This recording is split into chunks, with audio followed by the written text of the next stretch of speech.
5%। साल जो बोनस आने वाला है वो 5% आने वाला है। यानी जिस किसान भाई ने 100 रुपए का दूध दिया है उसको 5 रुपए बोनस के रूप में मिलेगा। इसके लिए आपका खाता वगैरह सब दे दिया गया होगा। वो बोनस जो है लगभग कोई ऐसा डेट नहीं फिक्स है, लेकिन जैसे पिछली बार काफी लेट आया था, इस बार इतना लेट नहीं आएगा। अगले महीने तक कोशिश रहेगी, जनवरी में ही, इसी महीने तक, कल से नया महीना चालू हो जाएगा, नया महीना, तो कोशिश रहेगी कि नए साल में ही आपको और पहले महीने में बोनस आपको दे दिया जाए। तो बोनस ऐसे आता रहेगा। अब पिछली साल का थोड़ा सा आपको व्यापार बताएंगे, लेकिन व्यापार बताएंगे भी, पूछेंगे भी कि क्या खरीदारी हुई थी, क्या बिक्री। तो पिछली साल आपके जो गांव, ये जो हम व्यापार बता रहे हैं, ये 1 अप्रैल 2024 से 31 मार्च 2025 तक का है। 1 अप्रैल 2024 से 31 मार्च 2025 तक का, जिसमें आपके यहाँ डेयरी पर 1,58,33,813 रुपए का दूध खरीदा गया। मोटा मोटा हम याद रखते हैं कि 1,58,33,000 रुपए का दूध खरीदा गया।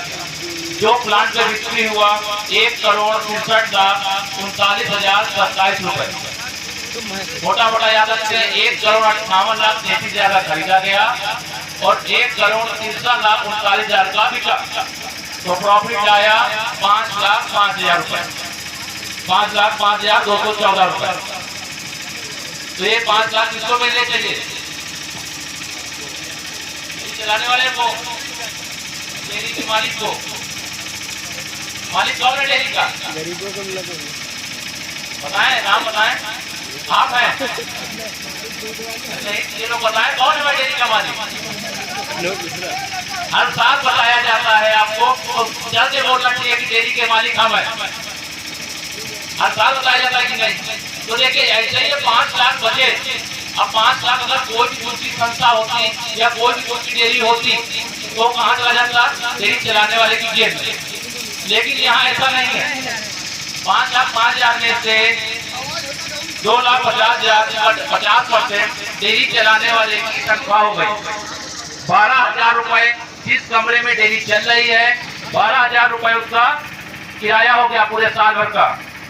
यात्रा भत्ता, बैंक आना जाना या प्लांट आना जाना या डेयरी के किसी भी काम से आने जाने के लिए 6,240 रुपए साल भर का खर्चा मिला है। फुटकर खर्च 6,450 रुपए, स्टेशनरी पेन कॉपी और रजिस्टर का 3,079 रुपए, बिजली खर्च 2,400 रुपए और बैंक कटौती 112 रुपए। बैंक में 112 रुपए कटे गए और ऑडिट फीस खर्च 6,000 रुपए। जितना भी खर्चा व्यापार बता रहे हैं ये सारा सीए द्वारा ऑडिट होता है और उसके बाद आपके गांव के नाम का ITI माल होता है, तो उसकी फीस 6,000 रुपए उसका खर्चा पड़ा है। फिर नाश्ता खर्च 7,000 रुपए। तो कभी नाश्ता कराए कि नहीं? कराते रहते हैं, तो उसका भी देखो खर्चा लगवा दिए हैं। तो 7,000 रुपए नाश्ता खर्च, 14,089 रुपए AMC जो आपके गांव में मशीन रखी है उसके रख रखाव के लिए प्लांट पे इंजीनियर रहता है उसका खर्च, और आपके मोबाइल फोन पे जो मैसेज जाता है ये सारा उसका खर्च मिला के 14,000 रुपए खर्चा हो जाते हैं AMC खर्च। ये सारे खर्चे मिला के हो जाता है 3,48,000। 3,48,000 मोटा मोटा मान के चलते हैं 3.5 लाख रुपए। फायदा कितने का आया था बताएं? फायदा कितने का आया था? 5 लाख का। तो भाई 3.5 लाख रुपए तो खर्च हो गए, बचे कितने? 1.5 लाख रुपए। तो वही 1.5 लाख रुपए वापस किसानों में गांव के बोनस के रूप में बांट दिए जाएंगे। उसी के लिए आज हम लोग मीटिंग की है कि बाकी ये सारा हिसाब हर साल आपको बताया जाता रहे। लेकिन जैसे पिछली साल भी आप देखोगे तो पिछली साल आपके गांव में 1,55,000 रुपए बटे थे। ये पिछली साल का लिखा हुआ है। इस साल भी 1,55,000 ही बट रहे। तो इसका मतलब क्या हुआ कि पिछली साल के व्यापार और इस साल के व्यापार में ज्यादा फर्क नहीं है। पिछली साल भी आपके गांव से ऐसे ही दूध आता था, आज भी वैसे ही आ रहा है। तो जब देखिए धीमे धीमे व्यापार बढ़ेगा तभी हमारा गांव का बोनस भी बढ़ेगा। तो हमें क्या है, अपने गांव का व्यापार बढ़ाना पड़ेगा, थोड़ा पशुपालन पे ध्यान देना पड़ेगा, वैज्ञानिक तरीके से पशुपालन करना पड़ेगा, तब जाके हम अपने गांव का व्यापार बढ़ा सकते हैं। और अपना अच्छा प्रॉफिट ले सकते हैं।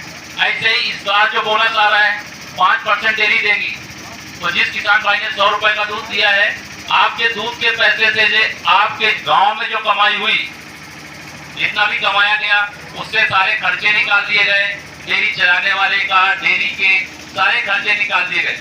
जो भी बचा वापस आपको उपहार के रूप में वापस दिया जा रहा है।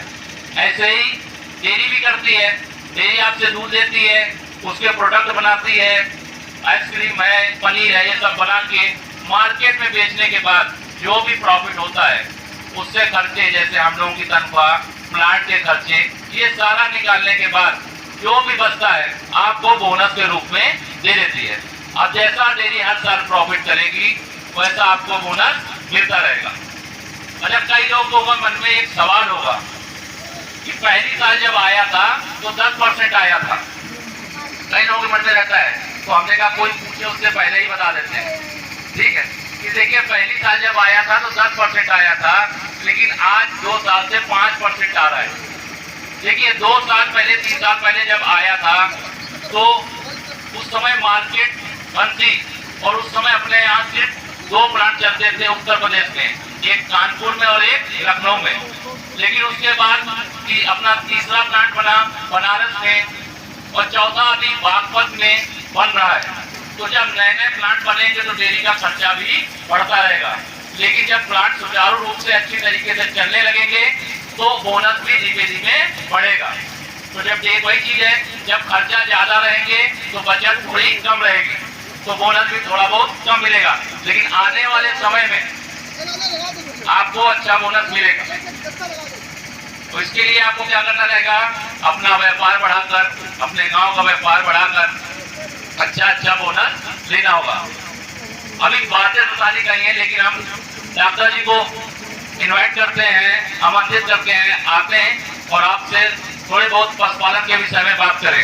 डॉक्टर हेमेंद्र जी से स्वागत करते हैं आप।